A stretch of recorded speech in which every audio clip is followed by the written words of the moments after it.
One Angry Gamer seems to be spiraling out of control more and more. I'm not someone that calls for people to be cancelled, but dude, you're beginning to just be a bit too much. Like before all of this madness in the world, I used to think that One Angry Gamer was just heavily opposed to social justice warriors, but it's becoming more and more clear that I think he just doesn't like women and people of colour outright. Recently he's posted these two articles. The first one is regarding Project Athia, which is being made by Square Enix, and the title reads, Project Athia for PS5 PC is yet another 3D action game starring a female protagonist. And you can already tell this is going to be a fun read. All during the PlayStation 5 corporate presentation, one game after another was revealed, and majority of them seem to feature obnoxious looking people of colour or feminists in the lead role. One game after another there were no straight white males in sight, and Project Athia from Square Enix and Luminous Productions was no exception to this rule. I suppose it makes sense given that Square Enix is on the Traitors of America list, of course. So without any context, no context whatsoever about any of the characters shown,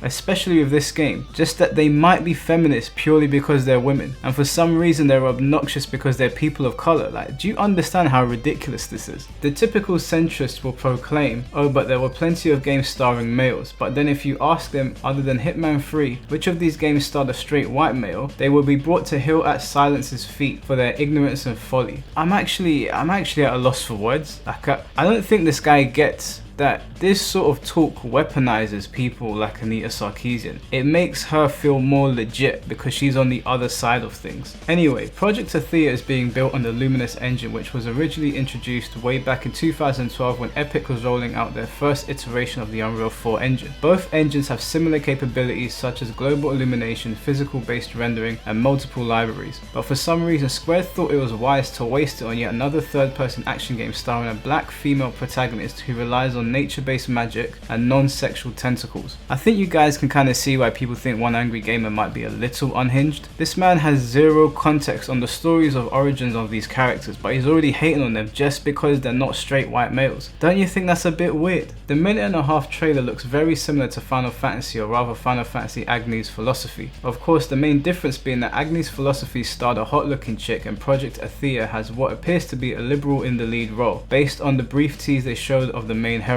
You can't make this stuff up, honestly. Like, I'm actually wondering if this is satire at this point, but even with how ridiculous that is, it gets even worse. So we move on to another game that PlayStation showed off at the event, and it actually just gets worse. Destruction All-Stars is another diversity-ridden combat arena game for PS5. You already know where this one's going, but it's actually worse than the previous post. Actually, this might be one of the worst things he's ever posted, and that's actually saying something. Just bear in mind that all we got was a trailer of a bunch of people crashing into each other and running around some sort of arena. No context, no background stories, nothing. If you haven't guzzled enough of the toxic diversity juice that the left-wing media has been force-feeding you, your family and your children, Lucid Games and PlayStation Studios has yet another ideologically vicious offering to coerce down the gaming lineup of PlayStation 5 titles. So already we're off to a pretty hazy start of this article, but it's not the worst thing he's ever said, to be fair. We'll keep going, but the opening, you know, as bad as it is, it's not the worst thing, and that again is saying something. Overall, it looks like a trashy game that Sony fanboys will defend to the high heavens, whilst post-launch lobbies will be more barren than Kate Walsh's egg farm. Worst yet is that the majority of the playable characters are of the mystery meat varieties, sporting typical person of colour fashion and mannerisms, a few of whom fit the bill of falling into the androgynous category. Don't be surprised if Lucid Games finds a way to force feed you the information that a handful of the characters are along the LGBTQIA+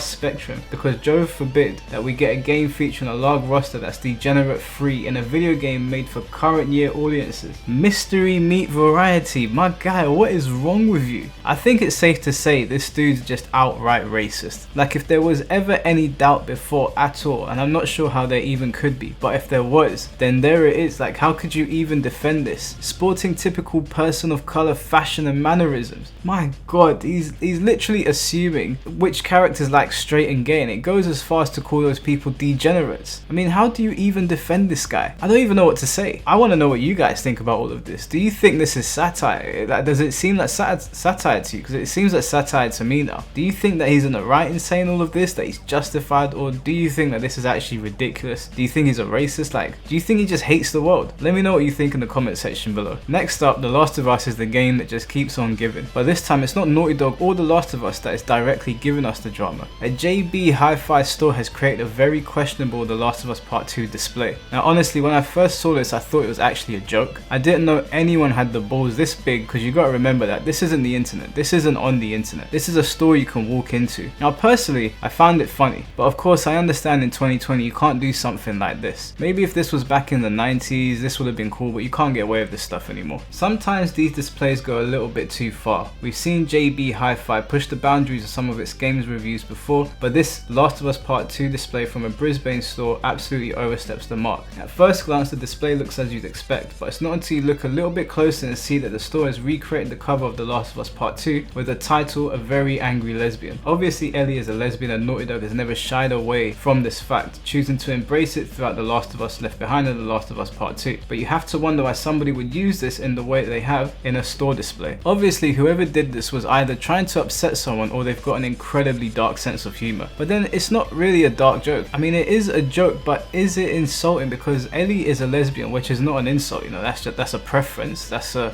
what some people align with, so that's not an insult. And she is angry. Now obviously I understand they're probably doing this to wind people up, and with something like this you're always gonna have people that get overly sensitive or offended. Honestly, like I think, you know, people on Twitter and people walking into the store maybe lighten up a little bit. I am willing to bet, like I'm willing to put a bet down that a lesbian did this, to be honest with you. I can't imagine anyone else having the balls to do this, knowing the backlash they get. Like, we all have to remember what year it is. As much as we might not like PC culture, you have to be aware of it. So like, this joke is just like, I don't know who would do this other than a lesbian or someone that wants to get fired. Anyways, I just thought that'd be a funny story to bring you guys. Naughty Dog hasn't responded yet to the best of my knowledge, but if there's any more funny developments around this, I'll let you guys know. Next up, The Last of Us Part 2 has apparently had a sizable amount of content cut from it. Now that's not out of the ordinary for video games, but oftentimes it's not a sizable amount like they're saying in this article. It happens with movies as well. You get a couple scenes here and there just deleted and moved to DVD, but usually it's not too much unless the film is very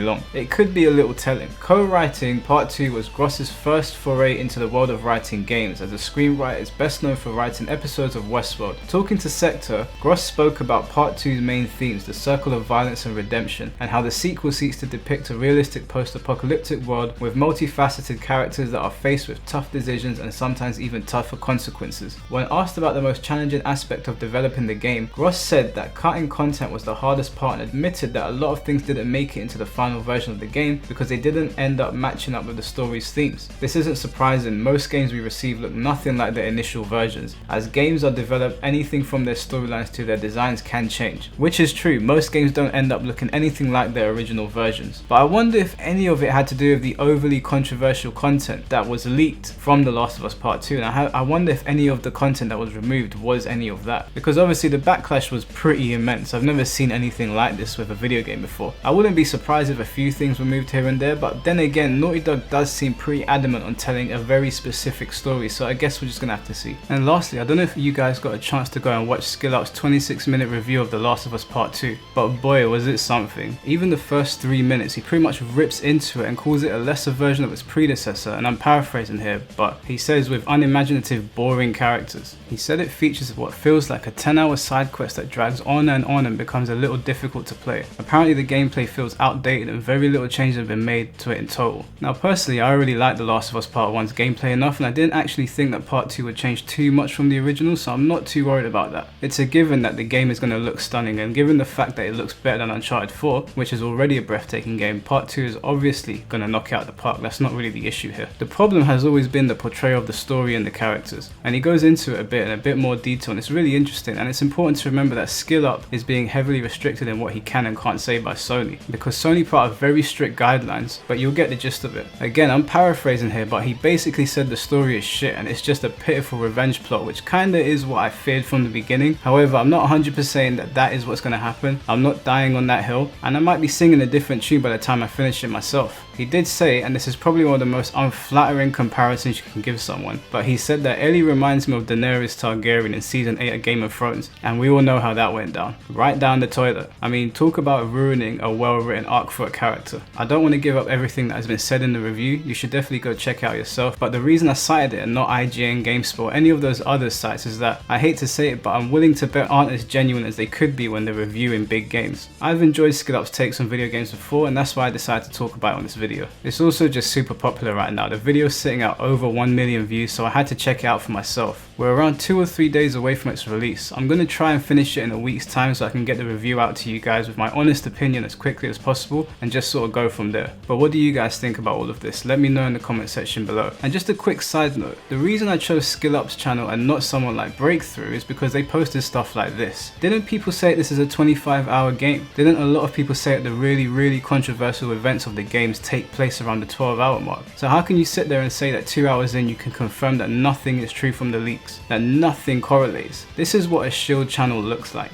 Like, saying 2 hours is a straight up lie, and even if it wasn't, the game is 25 hours long. How can you form an opinion in 2 hours? Doesn't really make sense. And the last story of the day is regarding the fighting game community, otherwise known as the FGC, and it's regarding one of their biggest villainous characters, I guess you could say, who goes by the name Filipino Champ. Now for context, Filipino Champ has done a lot of stupid things in the past, there's no denying that, but with regards to this, I'm not in the camp of those people that want to attack him. So Champ posted this tweet. Now yes, this is an incredibly stupid thing to tweet and put out, especially during the current climate of the world, but oh my god, the tournament organizers overreact here. Look at this. One after another, the tournament organizers are basically dogpiling the situation, and I'm sure they probably think they're doing something great for the black community, and somehow the tweet makes Champ a racist. And of course you've got Ultra David, the ultimate do-gooder. You know, the guy that was quick to condemn low tier God for his transphobic comments, but kinda gave half that energy to Cyril Blast when he made racist comments. Yeah, that guy. And Twitter seems pretty split on this. Some people think that Champ deserved what he got, whilst others think it's way too overboard. The biggest problem here for me is that not long ago I posted this clip of Mike Z. Or she's gonna die, yeah. That's suffocating, is what that was. And still, Suffocating. still. Would it be fair to say that you can't breathe? Yeah.